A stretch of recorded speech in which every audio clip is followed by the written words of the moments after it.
दुनिया भर में कई ऐसे रहस्यों और रहस्यमयी खोजों के बारे में सुना जाता है जो हमें अपने अतीत से जोड़ते हैं और हमारे मन में अनगिनत सवालों को जन्म देते हैं। क्या हमारी सभ्यताओं की जड़ें वही हैं जो हमें सिखाई जाती हैं, या फिर कुछ और? जब हम प्राचीन कलाओं, खोई हुई लिपियों और विचित्र अवशेषों को देखते हैं तो यही सवाल दिमाग में आता है कि ये सभी सिर्फ अवशेष नहीं, बल्कि वो चुपके से समेटे हुए रहस्य हैं जो शायद हमारे ज्ञान और इतिहास की सीमाओं को चुनौती देते हैं। जैसे कि एक 4000 साल पुरानी यूरोपीय दिखने वाली ममियां जो चीनी रेगिस्तान में दबी पाई गईं और जिनका डीएनए कुछ प्राचीन इंडो यूरोपीय जनजातियों से मेल खाता है, और एक ऐसा लोहे का हथौड़ा जो 40 करोड़ साल पुरानी चट्टान में फंसा हुआ मिला। इन अद्भुत खोजों के बारे में जानने के बाद आप भी महसूस करेंगे कि इतिहास में वो कुछ छुपा है जो किसी भी किताब में नहीं मिलेगा। तो आज हम बात करने वाले हैं दुनिया की 5 सबसे पुरानी चीज के बारे में। तो चलिए शुरू करते हैं। Number 1, Tarim mummies. चीन के उत्तर पश्चिम में फैला हुआ टकलामकान रेगिस्तान, एक ऐसा स्थान जहां जीवन का कोई चिन्ह दूर दूर तक नहीं दिखता, सिर्फ सुनहरा रेत और उससे उठती गर्म हवाएं। पर इस वीराने में समय के गर्त में दबी पड़ी थीं कुछ लाशें, जो लाशें नहीं रहस्य थीं, और जब इन्हें खोजा गया तो पूरी दुनिया की सोच हिल गई। ये ममियां चीन के शिनजियांग प्रांत के टारिम बेसिन में मिली थीं। टारिम बेसिन में अब तक खोजी गई टारिम ममियों की संख्या लगभग 200 से 300 के बीच मानी जाती है, और विशेषज्ञों के अनुसार इन ममियों की खोज 1980 के दशक से लेकर 2000 के दशक की शुरुआत तक हुई थी। ये ममियां लगभग 1800 ईसा पूर्व से लेकर 200 ईस्वी तक के समय की हैं, यानी ये 4000 साल पुरानी है और कुछ 1800 साल पुरानी भी है। जब पहली बार इन शवों को 20वीं सदी के अंतिम दशकों में खोजा गया तो वैज्ञानिक हैरान रह गए, क्योंकि ये ममियां न केवल हजारों साल पुरानी थीं, बल्कि उनकी हालत बेहद शानदार थी। लेकिन जो चीज सबसे चौंकाने वाली थी वो ये कि ये ममियां चीन की पारंपरिक या एशियाई जनजातियों की तरह नहीं दिखती थी, बल्कि इनकी लंबी नाक, भूरे या सुनहरे बाल, ऊंचा कद और गहरी आंखें, और ये सब देखकर ये ममियां पूरी तरह से यूरोपीय मूल की लगती थीं। इनमें से सबसे प्रसिद्ध ममियों में से एक थी लॉलान ब्यूटी, जो लगभग 4000 साल पुरानी है। जब यह रेत में दबी मिली तो उसके बाल अब भी चमक रहे थे। उसके चेहरे पर एक शांति थी, जैसे वो आज भी किसी सपने में हो, और उसके कपड़े, जूते, यहाँ तक कि मेकअप तक सब कुछ बचा हुआ था। सवाल ये था कि आखिर ये औरत यहाँ आई कहाँ से, और क्या वो चीन की नहीं थी? धीरे धीरे और खोजें हुई और सैकड़ों ऐसी ममियां टारिम बेसिन में मिली। हर एक के साथ कोई ना कोई रहस्य जुड़ा हुआ था। कुछ बच्चे, कुछ सैनिक, कुछ बुजुर्ग थे जिनकी हालत ऐसी थी जैसे वो अभी अभी सोए हों। लेकिन ये लोग कौन थे?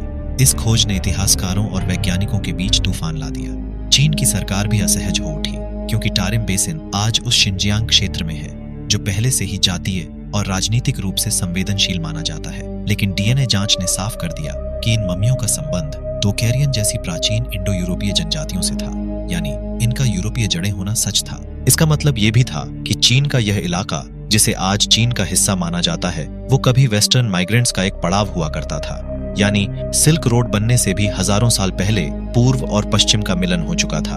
और यह मिलन सिर्फ व्यापार का नहीं, संस्कृतियों का भी था। कुछ ममियों के गहनों और वस्त्रों में कश्मीरी ऊन पाया गया। कुछ की आंखों के ऊपर डाली गई पट्टियां वैसी थीं जैसी भारत की सिंधु घाटी सभ्यता में होती थीं।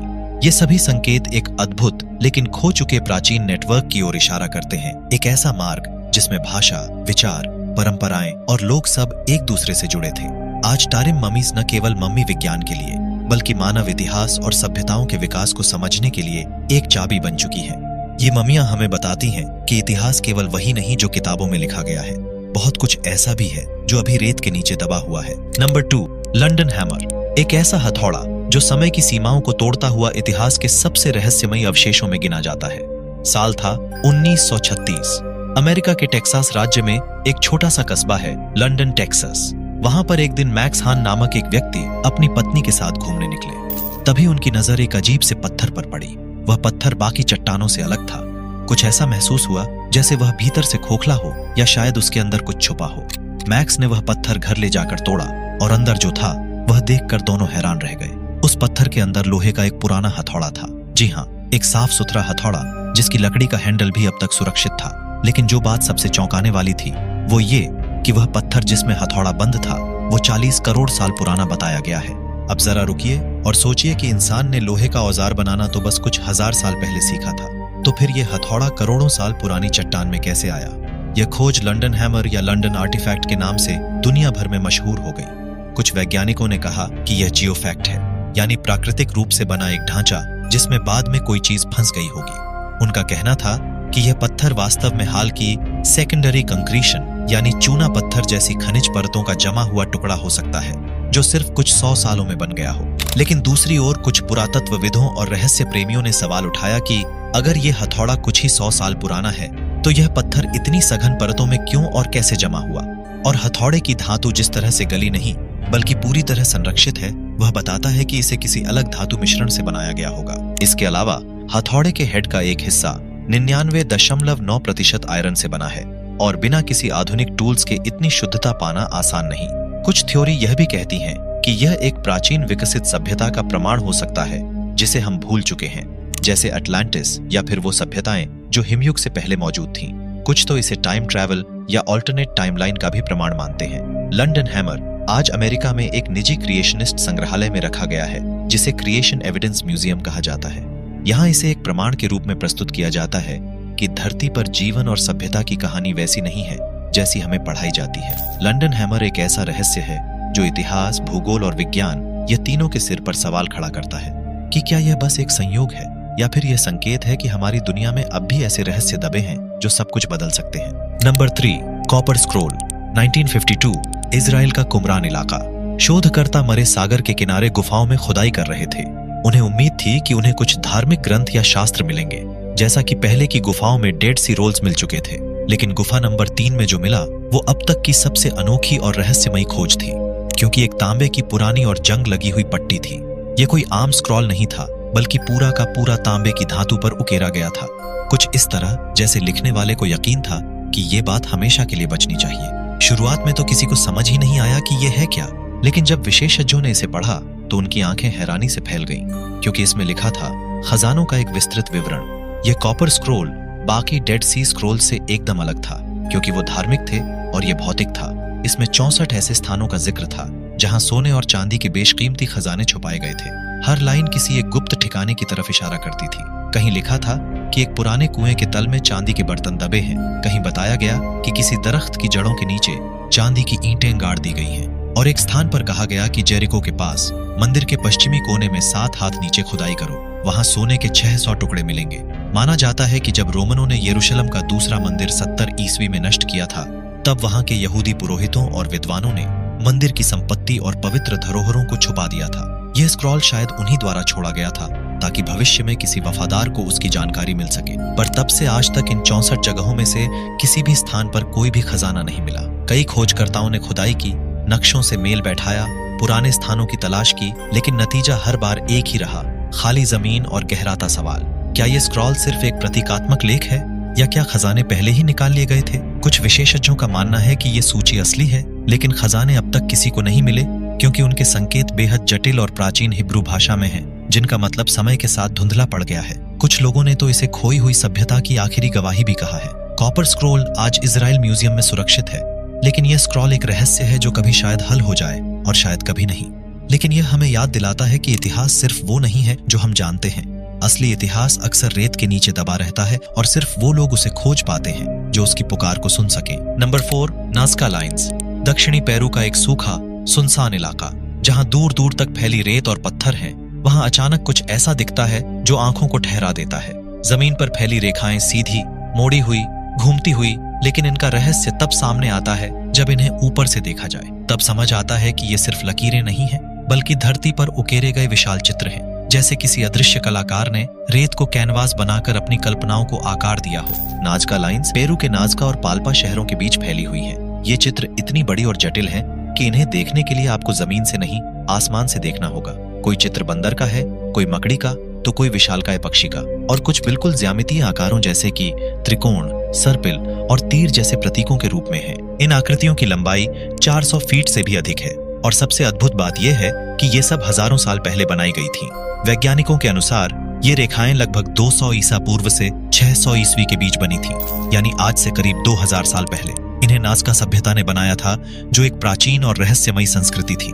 परंतु जिस यंत्र, जिस तकनीक और जिस दृष्टिकोण से इन्हें बनाया गया, वह आज भी शोधकर्ताओं को हैरान कर देता है, क्योंकि बिना किसी उपग्रह, ड्रोन या ऊंचाई से देखे इन चित्रों को जमीन पर इतना सटीक बनाना, वो भी बिना ऊपर से देखे, क्या यह संभव है? इस सवाल ने ही नाज़का लाइंस को केवल एक पुरातात्विक स्थल नहीं बल्कि एक ब्रह्मांडीय रहस्य में बदल दिया है। कुछ वैज्ञानिक मानते हैं कि ये चित्र किसी धार्मिक अनुष्ठान का हिस्सा हो सकते हैं। कुछ का मानना है कि ये एक खगोलीय कैलेंडर की तरह थे, जिससे लोग सूर्य, चंद्रमा और ग्रहों की गति को समझते थे। सबसे दिलचस्प और विवादास्पद थ्योरी ये कहती है कि ये रेखाएं एलियंस के लिए बनाई गई थीं।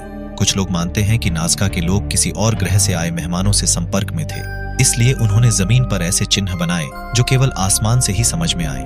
लेकिन इन सब सवालों का अब तक कोई ठोस उत्तर नहीं है। आज भी ये रेखाएं हमारे सामने हैं, वैसी की वैसी, बिना मिटे, बिना बिगड़े। पेरू की सूखी जलवायु और ठंडी हवाओं ने इन्हें सुरक्षित रखा है, जैसे प्रकृति खुद इन रेखाओं की रक्षा कर रही हो। नाज़का लाइन्स एक ऐसी भाषा है जिसे किसी ने हजारों साल पहले आसमान के लिए लिखा था। एक ऐसी कला जो जमीन पर उकेरी गई, लेकिन केवल ऊपर से समझी जा सकती है। Number 5, Phaistos disc. एक गोल मिट्टी की पट्टी, लेकिन इसके भीतर छिपी भाषा, प्रतीक और संदेश इतने गहरे हैं कि आज तक दुनिया का कोई भी दिमाग इसे पूरी तरह समझ नहीं सका। ये बात है 1908 की, जब ग्रीस के दक्षिणी हिस्से में क्रेट नाम के द्वीप पर खुदाई चल रही थी। खुदाई एक प्राचीन मीनोअन महल के खंडहरों में हो रही थी, जिसका नाम था फेस्टोस पैलेस। खुदाई के दौरान एक इतालवी पुरातत्वविद लुइगी बर्नियर को कुछ बेहद अलग मिलता है। यह एक गोल मिट्टी की डिस्क थी और इसका व्यास लगभग 15 सेंटीमीटर था। दोनों तरफ स्पाइरल यानी सर्पिल आकार में कोई अजीब सी भाषा छपी हुई थी। यह कोई आम भाषा नहीं लगती थी। इसमें इंसानों के चेहरे, पक्षियों की आकृति, मछलियां, औजार, फूल, तीर और कई ऐसे चिन्ह थे जो कभी किसी लिपि में नहीं देखे गए थे। इस डिस्क को बाद में दुनिया ने फेस्टोस डिस्क नाम दिया, पर इसे सिर्फ नाम मिला, अर्थ नहीं। फेस्टोस डिस्क पर कुल 241 प्रतीक बने हैं, जिन्हें 45 अनोखे प्रकार के चिन्हों में बांटा गया है। ये सभी प्रतीक मिट्टी पर उकेरे नहीं गए, बल्कि किसी तरह के स्टैंप या सील से छापे गए थे। यह तकनीक प्राचीन काल के लिए इतनी असाधारण थी कि कुछ विशेषज्ञ इसे दुनिया की पहली मुद्रण विधि यानी प्राचीन प्रिंटिंग प्रेस भी मानते हैं। लेकिन असली रहस्य ये नहीं कि यह कैसे बनाई गई। असली सवाल यह है कि यह है क्या और इसमें लिखा क्या है। अब तक इस डिस्क को पढ़ने की सैकड़ों कोशिशें हो चुकी हैं। कुछ लोगों ने इसे पूजा पाठ से जोड़ा, कुछ ने इसे युद्ध या किसी राजा की विजय कथा माना, और कुछ इसे किसी लुप्त हो चुकी भाषा या सभ्यता का अंतिम संदेश मानते हैं। पर सबसे हैरान कर देने वाली बात यह है कि इस पूरी लिपि का कोई और उदाहरण आज तक दुनिया में कहीं और नहीं मिला। ऐसा लगता है जैसे यह डिस्क उस सभ्यता की आखिरी आवाज हो जो अब कहीं नहीं है। कुछ विद्वान कहते हैं कि यह डिस्क सिर्फ एक प्रतीकात्मक वस्तु है, जैसे कोई कला हो या सजावटी टुकड़ा। लेकिन फिर उसमें इतना गहरा और क्रमबद्ध संदेश क्यों? और अगर यह सिर्फ एक कला थी तो इसे इतनी सटीकता और छपाई जैसी तकनीक से क्यों बनाया गया? फेस्टोस डिस्क की एक और विशेषता है कि इसकी भाषा दाएं से बाएं लिखी गई लगती है, जो कई प्राचीन सभ्यताओं में आम बात थी। पर इसके चिन्ह लिनियर ए या लिनियर बी जैसी प्राचीन ग्रीक लिपियों से मेल नहीं खाते। लेकिन अधिकांश पुरातत्वविद और शोधकर्ता इस बात से सहमत हैं कि यह डिस्क असली है और इसका निर्माण 1700 से 1500 ईसा पूर्व के बीच हुआ होगा, यानी ये आज से करीब 3500 साल पुरानी है। यह डिस्क फिलहाल ग्रीस के हेरेक्लियन आर्कियोलॉजिकल म्यूजियम में रखी गई है। लाखों लोग हर साल इसे देखने आते हैं, लेकिन कोई इसे समझ नहीं पाता। तो दोस्तों, आपका दिल से धन्यवाद क्योंकि आपने ये वीडियो पूरा देखा। अगर आपको हमारा ये वीडियो पसंद आया हो तो इसे लाइक जरूर करें, अपने दोस्तों के साथ शेयर करें, और हाँ, चैनल को सब्सक्राइब करना बिल्कुल ना भूलें, क्योंकि यह आपके लिए फ्री है और हमें इससे बहुत मदद मिलती है। तो दोस्तों, फिर मिलेंगे एक और दिलचस्प वीडियो के साथ। तब तक के लिए बाय।